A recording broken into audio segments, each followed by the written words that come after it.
La science nous informe, mais elle ne nous dit pas quoi faire.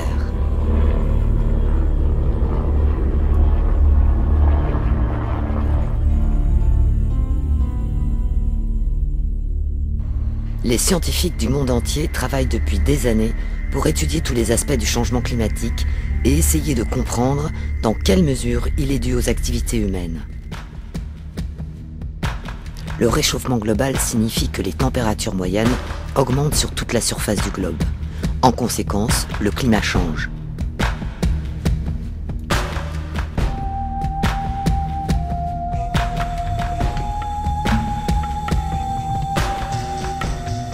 Le climat correspond au rythme d'évolution à long terme de la météo.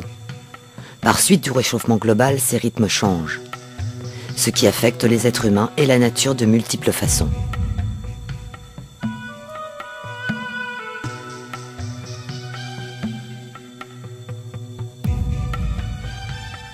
Plus d'événements météorologiques extrêmes tels que des vagues de chaleur et des pluies violentes ont déjà été observés, et ils risquent encore d'être plus fréquents à l'avenir.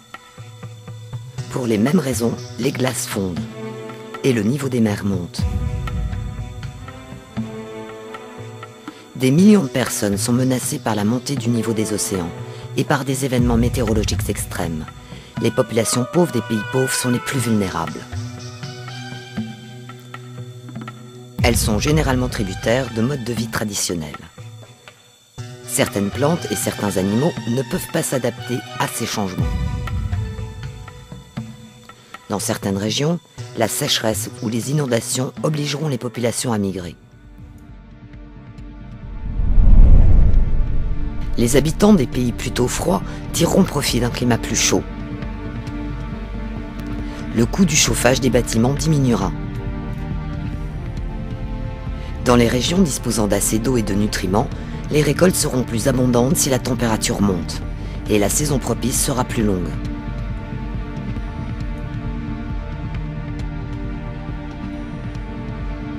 Les arbres pousseront plus rapidement, rendant les exploitations forestières plus rentables.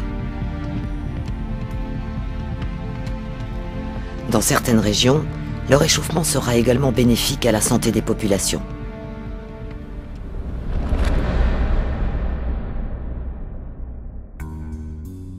L'atmosphère contient des gaz à effet de serre.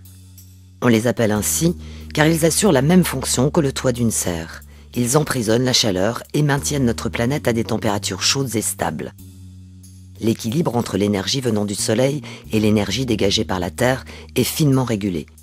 Les gaz à effet de serre émis par l'homme bouleversent cet équilibre, une plus grande quantité de chaleur est piégée et la Terre se réchauffe. Le plus important des gaz à effet de serre produits par les êtres humains est le CO2. Il provient notamment de l'utilisation des combustibles fossiles, comme le pétrole et le charbon.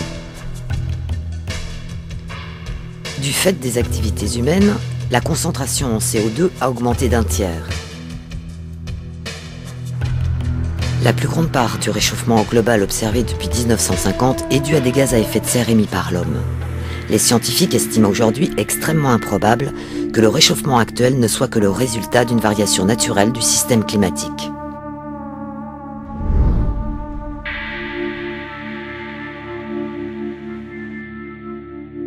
Une fois émis dans l'air, le CO2 ne disparaît pas. Une partie restera dans l'atmosphère pendant des milliers d'années, continuant à provoquer du réchauffement. Ce réchauffement se répand dans la masse des océans, provoquant une nouvelle montée des eaux qui durera plusieurs centaines d'années.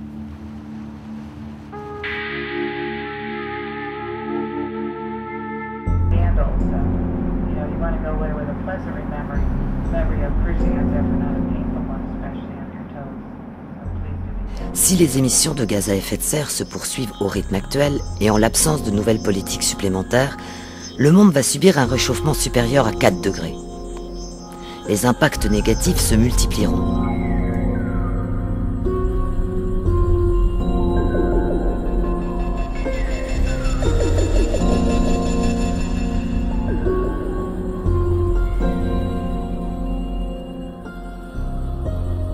Certains processus climatiques évoluent en quelques années seulement, tandis que d'autres, comme la fonte des calottes glaciaires, peuvent prendre plusieurs siècles.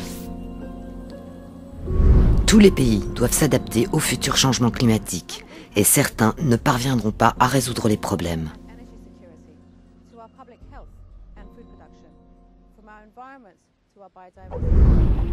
Les impacts du changement climatique varient largement en fonction des conditions locales. Pour des hausses de température comprises entre 1 et 3,5 degrés, certains impacts seront positifs dans certaines régions et négatifs dans d'autres.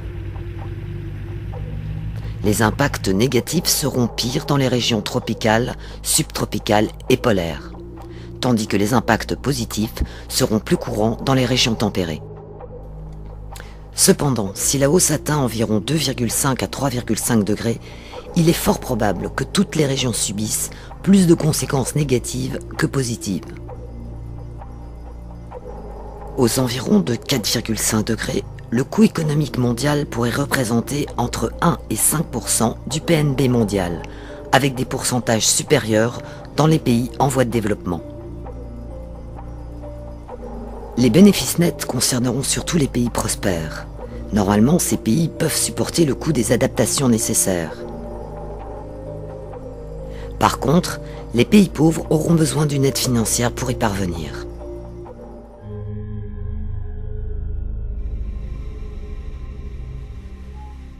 Entre 75 et 250 millions de personnes devraient subir des pénuries d'eau croissantes d'ici 2020.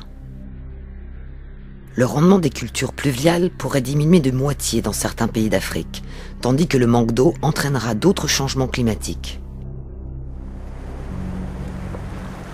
Vers la fin du XXIe siècle, de nombreuses populations vivant dans des zones côtières peu élevées risquent d'être gravement touchées par la montée du niveau des mers.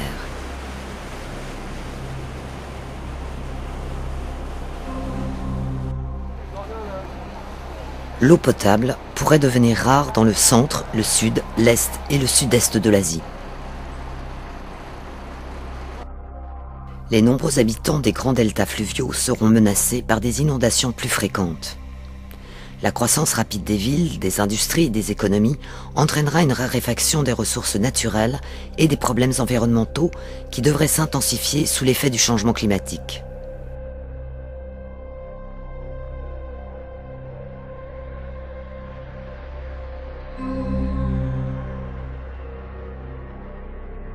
Les sites dotés d'une faune et d'une flore très riches, comme la Grande Barrière de Corail et les tropiques humides du Queensland, devraient subir une perte importante de leur biodiversité d'ici 2020.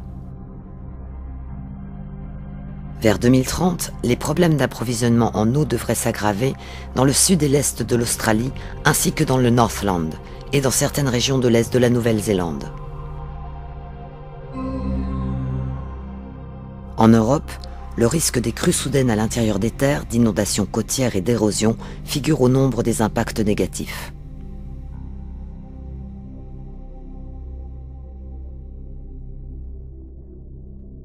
En montagne, les glaciers rétréciront.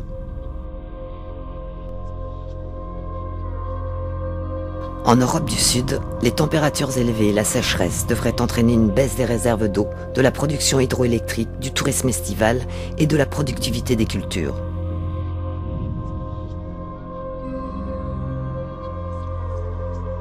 Vers le milieu de ce siècle, la forêt tropicale de l'est de l'Amazonie devrait céder progressivement la place à une savane, c'est-à-dire moins d'arbres et plus d'herbes, en raison de la hausse des températures et de la baisse d'humidité des sols. La fonte des glaciers risque de rendre l'eau rare.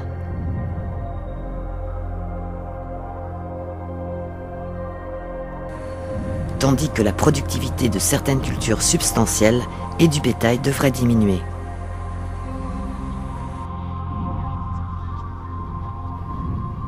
Les villes d'Amérique du Nord qui connaissent actuellement des vagues de chaleur doivent s'attendre à ce que ces canicules deviennent plus fréquentes, plus intenses et plus longues au cours du siècle, avec probablement des effets négatifs sur la santé.